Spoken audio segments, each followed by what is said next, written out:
So Rich Gang, so it's a group of Young Thug and Rich Homie Quan. For this section, I'll be focusing on the amazing poet Young Thug. Mhm. So I already touched in a little bit. So Joseph asked me why are these odd sounds in the background of the instrumental that Joseph said sounded like animals. Yeah, the Okay. squirrels. So if you listen to the song, you'll hear people be like,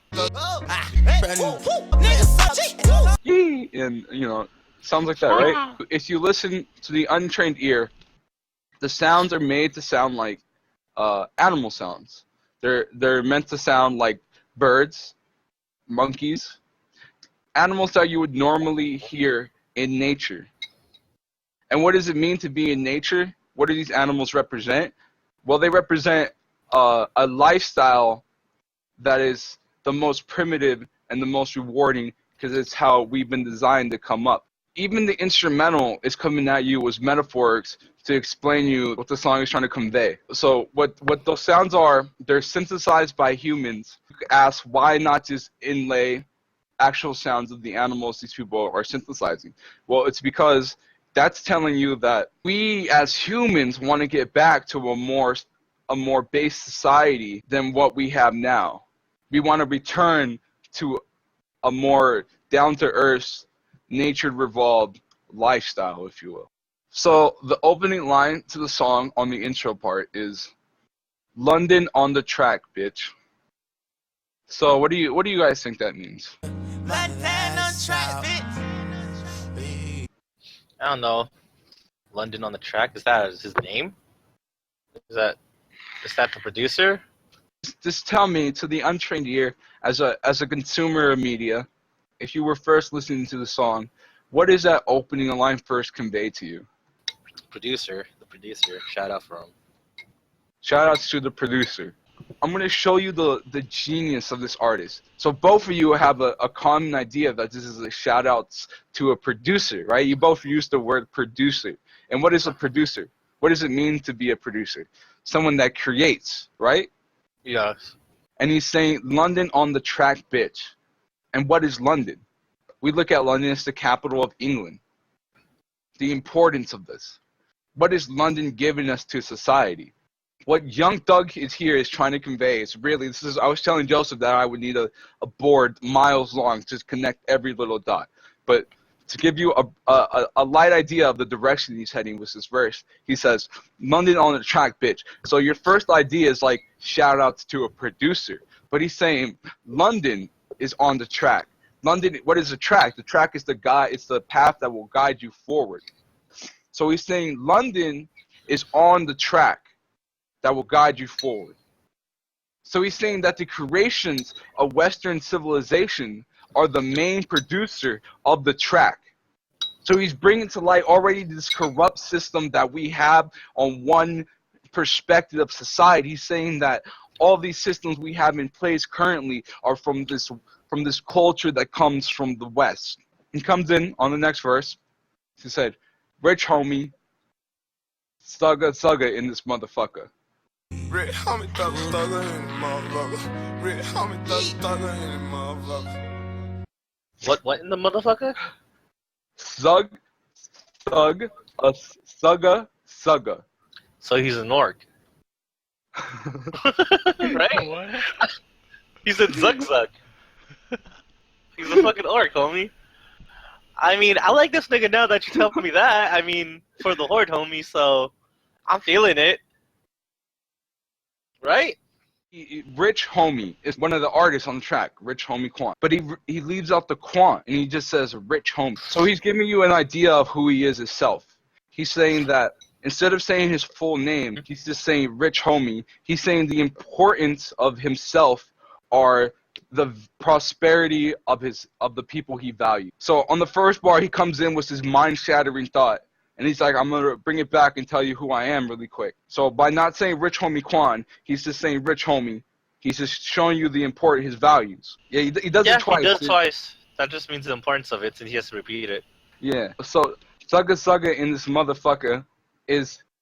They don't really give you a lot. Not even me can even understand. Like, I need to see it all clearly on the board before I can even, like, try to prosper the genius of this artist. I mean, you should take the advantage of 2017, like what J. Cole, or not J. Cole, what's his nigga's name? Fuck. Kendrick Lamar said, this is the time for freaking rappers and shit, dude. See, you can see how deep this is. I'm finally starting to understand. So, Sugga Sugga is a play on words for a term found in World of Warcraft for orcs. He's saying that in this motherfucker, there's more coming at you than the standard. So he throws something really off base that unbalances the weight of the ship that you thought it was going to go on. You thought the ship was going to head in one direction, but he's like, make sure you're looking out for the perspectives coming out of a whole new world, the World of Warcraft.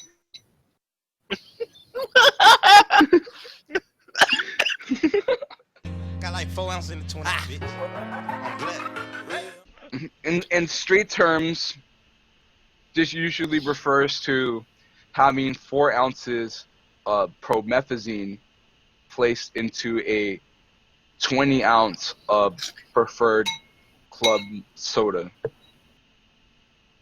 But what Young Thug here is actually portraying to you, he's saying that, so what does it mean? What are you doing when you have, you're enjoying cough medicine with soda? You're enjoying the capitalism and the corruption system that has been brought by the tracts of London to present you two evils. These are 2 crutches, 2 addictions that you have to get through life. So he's bringing to light another 2 systems that are keeping you grounded in this world. And at the end, he says, I'm blessed, because he understands all this information. And he's telling you with this small verse that if you will come to understand these things that he's also thinking, you will too become blessed. So in the hook, Young Thug comes at you was, there's also an importance in the annotations of how he says this verse, because it's so multi-layered in metaphors that even the way he says it, the way he chooses to move his lips, the placement in the video, each syllable of each word is all intertwined deep in metaphor. Did a lot of shit just to live this here lifestyle. So I'm not as brilliant as Young Thug, so only he can give you such an in-depth breakdown of what he truly means, but I'll only be able to touch on what my measly understanding of this great poem conveys. So I've done a lot of shit just to live this here lifestyle. Mm-hmm. So he's done a lot of shit. Shit is a negative word that he's using. If he had a great time to live the lifestyle he has, he wouldn't say shit. He would have said something more positive in terminology, correct? Yes. So he's saying he's done a lot of negative things to live this here lifestyle. This here lifestyle, he's saying this lifestyle here because he's living here in the present, where other people are not. Other people are living a lifestyle that isn't here. So that's the importance of that whole phrase, is that he's saying it's not about any other lifestyle besides the lifestyle of here. We came straight from the bottom to the top, my lifestyle. So he came straight from the bottom. There's an emphasis on straight from the bottom to the top. Came straight from the bottom to the top of my lifestyle. So this is actually a metaphor for the perception of reality in timeline form. So he's saying to you that we came from living in existence of perceiving the past to an existence we are on top. Now he's not being on top of the bottom means that you're in the middle. You're not ahead, because being on the other side of the spectrum isn't good either. He's saying we came straight from the bottom to the top. in the timeline sense, you are in the middle. He's at 0, my lifestyle. So he's again trying to make you understand the importance of this rhetoric, that the goal of all the information that's going to come within this video is going to be to get you of this goal of being in a timeline position of 0. So the next verse he says, nigga, living life like a beginner, this is only the beginning.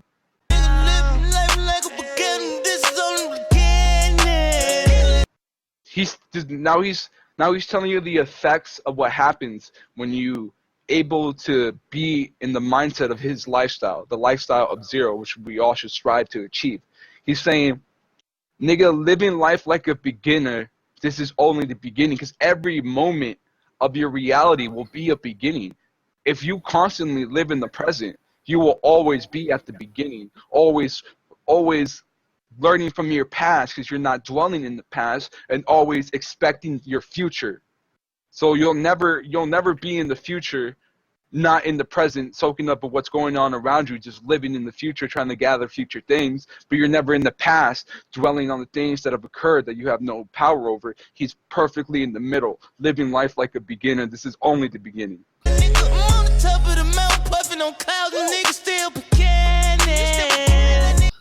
And now he's telling you even more, because that's a metaphor to explain the position he's in. Now he's telling you the effects of such a lifestyle has on his mentality.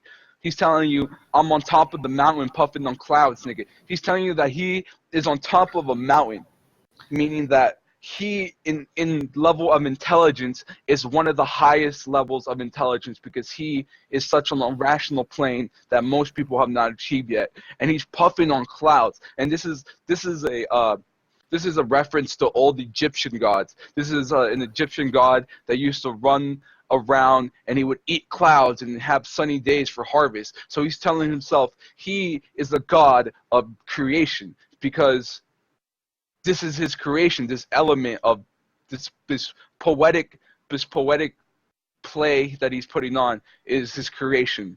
And he's also explains, nigga, this is only the beginning, referring to the importance of what it means to be in the beginning. And that's just the hook.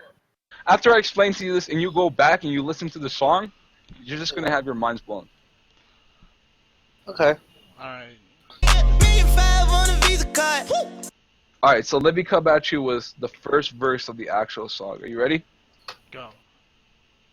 So 5 million on the Visa card.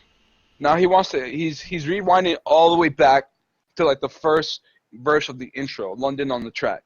So he's getting back to the systems that keep you stuck within the paradigm of being in the future presence or the past presence. So that timeline is going to be relevant throughout the entire structure of the song. So 5 million on the Visa card. This is an analogy that he uses to represent what it's like to live on the future end of the paradigm. So if you're on the future end of the paradigm, you're living in an inner subjective reality that makes you always hungry for what the future has to come. Only the future. You're only dreaming about things that you can get, instead of being balanced and also absorbing the now to enjoy the things that you've created. So he's saying that 5 million on the Visa card, and he says Visa card because he's also giving you a idea of the structured systems that are in place that allow us to live in such paradigms. I won't do nothing with the bitch, she can't even get me hard. Something wrong with the pussy. Even though I ain't gonna hit it, I'ma still make sure that she does shit. Wow. Okay. So obviously, what he's saying is that once again, he's bringing to light the idea of the patriarchal society, and he's telling you from his perspective, because the patriarchal society puts men above. So he's in a position to speak on the downcast of the system, and he's saying there's something wrong with what you people identify as pussy today. It doesn't even get me excited. Women are supposed to be hardwired into our minds to make us love them and to make us cherish them. But the women that are being created by today's society do none of this. and he's only explaining in terms that are he's explaining in how do you say, like, very primitive detail, because he's saying that that's the problem, is that so all he's saying is that there's something wrong with women in today's society, and as gifted I'll say it. as gifted as I am now, I am going to help my fellow woman and help her create things. I'm gonna help her do things.